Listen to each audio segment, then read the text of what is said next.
Hello, everybody, and welcome to the 24th SF Doc Fest. My name is Sarah Marie Flores. I curate the shorts for the program. We're so thrilled to be joined today by our filmmakers from our Rituals block of films. The festival will be taking place May 29th through June 8th, online on your virtual screens or in person at the Roxy and Vogue theaters in San Francisco. Thank you so much to our filmmakers for joining us. I would love to start off by inviting Brad to introduce yourself, tell us your film, your role, and what the genesis of the project was for you. Thank you. It's an honor to be here. My name is Brad Burleson. I am the filmmaker for Tippy and Barb. I directed it. Um, uh, Basically, I did everything but run the camera on it. It was my first project to ever edit, and it was my first documentary to make. So it got its start by me interviewing a woman, Kathy Webb, for her induction into the Arkansas Women's Hall of Fame. And I told her I was looking for subjects. She recommended Tippy and Barb. I went home and did a little bit of research. A little bit is 8 hours of binging on YouTube. And I found a lot of information about them, but I could not find anything about their love story. And so that's what I set out to tell. Lovely. Thank you so much for joining us. Hi, Lindsay. Welcome. Hi, thank you for having me. My name is Lindsay Nyman. I'm the director and producer of They Call Me the Tattoo Witch. And yeah, I was lucky enough to just find Nyap's story. Actually, she was in Forbes 30 Under 30 Asia for art. And I was really inspired by her work and what she does for her clients with tattoos. And I just cold reached out to her. This is my first documentary, yeah, and I put together a crew local to Hanoi, Vietnam, all-female crew. So yeah, just asking people and trying to put it all together in this way. And I'm really grateful that, yeah, it came to be. Lovely. Thank you so much for joining us. Hi, Thank you. Sebastian. Welcome. Hi everyone, I'm Sebastian Duque, director of Underland.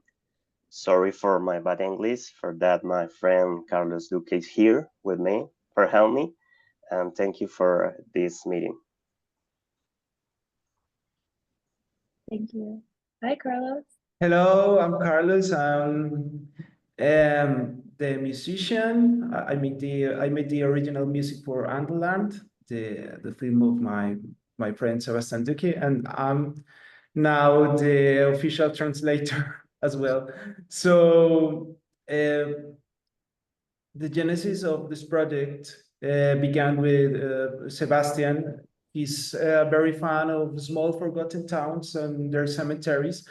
So in 2016, he visited a small town and meets these two women who live literally right next to the cemetery, and starts these talks and conversations with them. And his curiosity then leads him to build the story that tells uh, a lot of our country and explores the witchery and some folk aspects of our nation and these little towns. So after he managed to reunite a lot of material, starts the film. Thank you so much. Hi, Marius. Welcome.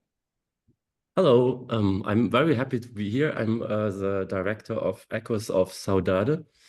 It's a film about a little taverna in Lisbon, and we actually, per accident, found it 2 years ago, and were so enthusiastic about that place that we wanted to make a film about it. And it's very special because it's actually the last of its kind, a very authentic place of fado, a very traditional Portuguese music place.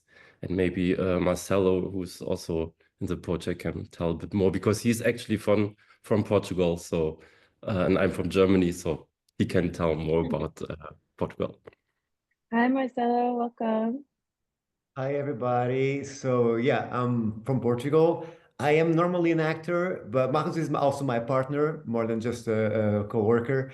And due to be Portuguese, I was helping with production. And because none of these people in the film speak English, so I was helping them, and we did a lot of research for 1 year because Fado, as I would say, is a very traditional thing and became very, very touristic.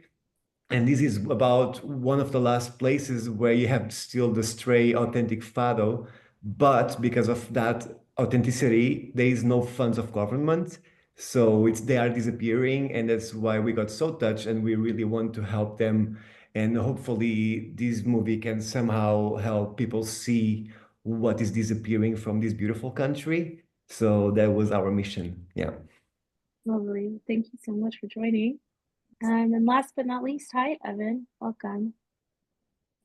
Hi, everybody. Thanks for having me. My name is Evan Newman. I'm the director and producer of The Believers, which is about also about tattoos, but the magic tattoos called Sakyan in Thailand. And I think I don't even really remember how this project truly started, but I stumbled upon I think a photo in like 2017 of a Buddhist monk covered in tattoos, and it was just such a arresting, striking image. And I was not familiar with the belief system. And that sort of led me down a rabbit hole into this sacred ceremony where believers come from all over Thailand and the world to renew the spiritual power of their tattoos. And it erupts into this mass possession. I wanted to see if we could tell this story in perhaps like a more cinematic fashion to really feel the experience of faith of this power. And also if we could pull off production, like halfway around the world, that was only 24 hours long. So I think these two challenges were sort of what drove us to make this project. Awesome. Thank you so much. Brad, to jump back over to you, at face value, I think our story really starts with a ritual, which is the ritual of sharing our love. For Barb and Tippy, I mean, we're at this moment, right? Where all of these things that all of us have been fighting for, especially in the LGBTQIA plus community, especially trans folks, are witnessing our rights being stripped away and the quiet parts being said out loud again, and people being attacked. Can you just talk a little bit more about how you approached Barb and Tippy and how you started to unpack this story and what it means to like expose what's happening in this moment? And you're on mute. Technology. Classic mistake. We should all know by now, right? The story started out, I started telling the story because I wanted to talk about their love. This was shot in 3 hours in 2024, in August of 2024, before the election. Things have since changed politically. And the story that I originally wanted to tell was indeed a love story, but it has turned into every Q&A that I've attended. We don't talk about their love story. We talk about the current political environment, and that's what is important. And this film could not have come at a better time. I feel like I've just been handed a gift to take around to all of these red states and to places, to people who need to see this kind of film and to know there are 9 states right now, or 9 states in the past year, who have enacted some kind of legislation on a state level to challenge the Supreme Court to overturn marriage equality. And thank goodness our system is not set up to run like that. But there are people out there who are working very, very hard to overturn marriage equality. And we see it. I live in Arkansas, one of the reddest states there are, and we haven't always been this way. It's such a tumultuous time right now here where I live. There were over a dozen, if not 20, laws that were proposed this year just to harm trans folks. Even gay marriage is under attack here. There are 4 states that surround Arkansas that are working to enact covenant marriage acts that give special rights to those who have a covenant marriage. However, only heterosexuals are able to enter into this covenant marriage, even tax rebates up to $2,500. So, I mean, it affects people across all spectrums. But being able to tell this story and to share this story, we were just at a film festival last night in Little Rock, and I sat with Tippy and Barb as we watched the film for the 100th time, I'm sure, and we all tear up every time. And we love hearing the cheers and the gasps and all of the things that you don't realize that happened, 11, 12 years ago. Being fired for being gay it's crazy. But to be fired for getting married, for practicing a sacred ritual is just awful. It's I don't even know what to say about these times. It's heartbreaking and scary. And I will say, like, even you're in this red state. I mean, I'm in California, and we feel pressures here as well. I think it's across the board. So thank you so much for talking about this ritual of Tippy and Barb's love and helping to expose why it is so special and why this fight is worth continuing on. So thank you so much for being here, Brad. Thank you. Lindsay, I would love to talk to you a little bit more about your subject, Tran, right? Like, through her work, she is destigmatizing like this belief in tattoos and using it in a way that's really positive and healing. Can you talk about how you came to see that this was a story that you wanted to tell and what's so special about her practice? Yeah, thank you.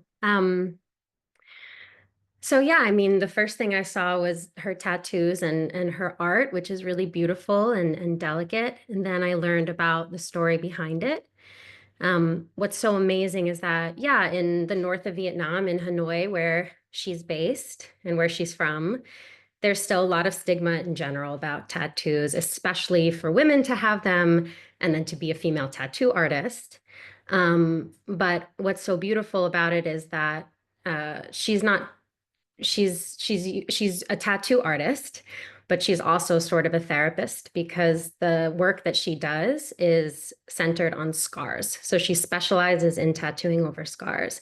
And before I met Nyap, I didn't actually know that that's a rare thing for tattoo artists to do. A lot of them won't do it. So it's a different type of skin. It's a little bit more risky, and it's just not their specialization. But she doubled down on it. It's what she does. She is an expert in it. And it's not like she had a bunch of mentors that taught her this. It didn't even exist at all there. She just learned from as many sources as she could, and she's now the one, right? And so people actually come from all over the country, but also all over the world, to turn their scars into art. And what I just thought was so beautiful was this symbolism behind it as well, that you're not erasing over this scar or this story, which of course all of the women held not only the scar, but the story behind it and the experience that caused their scar, some of the shame that they've felt about it as well. But she's not covering it, she's turning it into something else. And each time that these women come here, it's not just women, but for this story, we focused on a few clients that were women.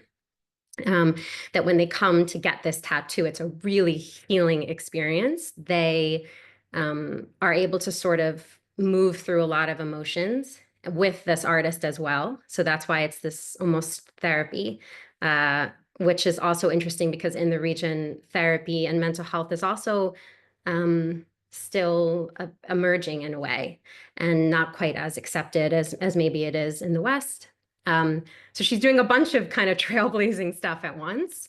But what was really beautiful about the story and my experience shooting it is that the sort of moral of the story isn't, keep fighting to convince everybody that what you're doing is right. The moral of the story is it doesn't actually matter if anybody truly understands or accepts what you're doing or what you believe in.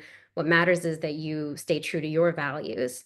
And then what matters to Nyap, this tattoo artist, through the film is how she changes her clients' lives, right? So that's what I was really drawn to, just that general idea. And of course, to her as an artist, and then meeting these clients was life-changing. Their stories were beautiful. They're so strong and inspiring. So yeah, the whole thing was just such a blessing. It's such a special practice. Thank you so much for shining a light on this work. Because you don't often think about how therapeutic like modification can be, especially when you're suffering through trauma. Thank you so much. Thank you. Sebastian and Carlos, Yes. this story that you tell is so charming, but also I think highly relatable, especially for those that live in close quarters with others who wouldn't want to put a hex on their neighbor. How did you find these women and kind of figure out what was going on here? And how's everyone, like what was that process? And what was Carlos, I think for you specifically, like how did you use music to like accentuate that relationship? Yeah, thanks. I'm going to speak in behalf of Sebastian. As I told before, he loves like these little towns and the cemeteries. So he found this little town in Colombia, and he went to visit at first the cemetery, and he found that two women lives literally inside the cemetery. Their homes were divided by a wall. So he first went to visit one of the ladies, and she starts to tell him about her fight with the other neighbor, whom she considers a witch. And then his curiosity led him to visit the other neighbor who tells exactly the same story, but from her own perspective. And he films them over the course of 3 years up until their illness and eventual death. So that was it. 5 years later, the film finally comes together with all of this material. The film speaks about hatred, how two people build their lives around hating each other, and how that hatred acts like a mirror. What one gives is returned. That hatred leads to self-destruction, and this in turn becomes a metaphor for the fate of Colombia and Latin America. And from my own perspective, I think the sound was very important because the narrative blurs the lines between reality and supernatural. Okay, so Sebastian wanted the sound not to be recognized. Like what am I hearing? So I used like a lot of sound samples from a piano, from a prepared piano, and also polyphonic voice, and that was because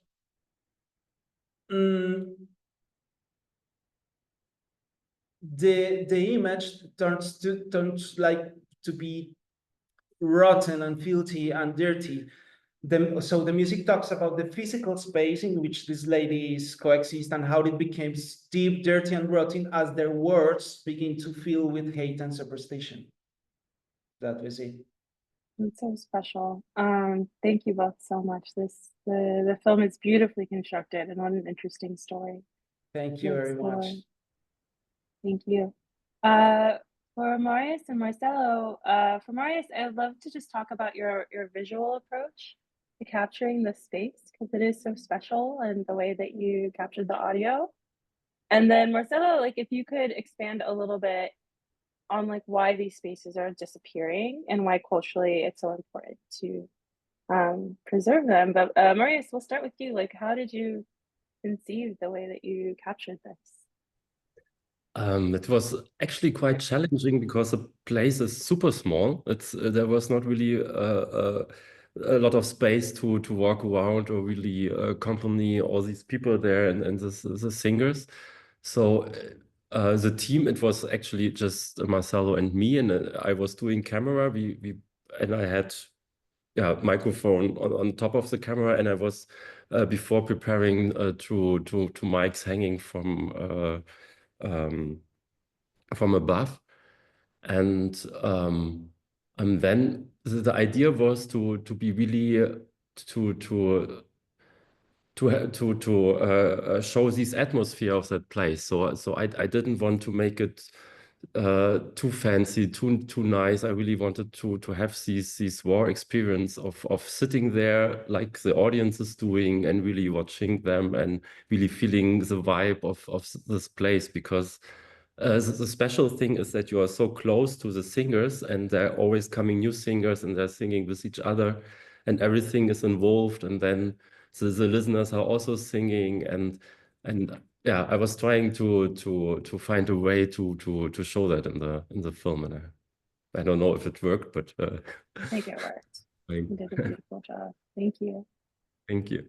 And Marcelo, just like expand on the cultural legacy of this and how we can preserve Yeah, that. sure. So just to explain you a little bit of the history regarding Fado. So in the past, a lot of people would go to the streets at night after work, long hours, like in Lisbon, and sing in these like pubs and bars, and just like no rules at that. There is no rules. It was like coming from your heart. You're just doing it, improvising, and that was it. You know, very generally speaking, of course. Since like around 5 years, mostly it happened a big peak, and because of money in Portugal, salaries and so on, it's very low, and tourism is very high. So these people that all live in old Lisbon, they need to make money, and tourists, they like fancy things mostly in Portugal. And so you go to these traditional fado places where you just find tourists going there, not Portuguese going there, where everything is very clean. You sit, you are having dinner, then they turn down the lights, the fado singer starts singing, then the lights go up, you eat again, and it repeats all night long. Very beautiful voices, very clean, and you pay lots of money, which tourists have to do, and everyone is happy. What happens is that after like midnight, when these places are down, these same fado singers go to places like this one we were, and they just want to have fun. They want to do what they actually like to do without being paid, mostly. You know, and they are there, and tourists are welcome. It's not just for Portuguese. Isabel, our protagonist, is welcome to everybody. She needs everybody to go there, and you have fun because there are no rules. You see the chef like passing with a pudding like in the corner, a fado singer rushing. Then they are all singing together. The people, if they want to sing and be on stage, well, the stage on the ground floor, but on the space to sing, they are welcome to do so. So it's really authentic, everything. The problem is Isabel, our protagonist, like there is no money. The government is not helping. There is no funds for these things because they only give funds to these fancy places that contribute to tourism. And so sometimes she's closed, sometimes she's open. It really goes according to her money and situation. And it's really sad because, I mean, I used to live in Lisbon in the past. I grew up in Lisbon. It was one of the most beautiful cities. I never go to Lisbon anymore. I go there time to time, but I don't stay there. It's a very small city for this big change. Nothing against tourism. I also live abroad. I understand. I think everything needs to evolve, but these places are disappearing, and this one is very special, and we want to show it to the world because it can be seen, it can be used, and it needs to be kept alive. So yeah, Thank you so much. thank you. Evan, to jump over to you, I mean, I will just say that on the X-Files scale of life, I find myself to be much more of a Scully and much more of a skeptic. And I think that's why your film really resonated with me. Sometimes it's just beautiful to see folks that like put so much faith into something. And I just find this whole scene so compelling that all these folks come together with this belief that they could be like imbued with this like special power through the act of tattoo. Can you just talk a little bit more about like how you accessed this just like personally on your believer scale and like how the experience went for you? Well, yes, I mean, like spiritual possession is not something I've really experienced or like up close before. So, you know, to see it was an incredible experience. But I never wanted to ask in making this documentary if I believed it or not, or if it was real or not, because I think the very nature of the story, like whatever you believe is what your reality is, was sort of my takeaway. And I think ritual and coming together has this incredible amplifying effect, right? So people can get Sakyan tattoos year round, but the intensity of the spiritual possession of people turning into tigers or whatever else is tattooed on their bodies, that only reaches such a fever pitch when people come together once a year for this. So I think people are starved for connection right now in the world. It's not just unique to the West. I think everywhere, you know, there's a feeling of disconnection, and I think not only beliefs but rituals in general are an incredible opportunity to find what's important and who's important to you. And I think this is such an intense, unique, singular display of that. But it's not actually not so different from anything else, if that answers your question. It's beautiful. Thank you so much. I mean, so much of this program is about the act of coming together or the things that have kept us apart. And whether that be through like this tattooing convention or maintaining a cultural legacy or coming together to get married or coming together to get to protest or finding ritual in the way that we transform our pain. It's really important to keep that all in context. So thank you all so much for shining a light on these stories and being here with us. And a huge thank you to our audience for tuning in and supporting independent cinema. So thank you all for being with us.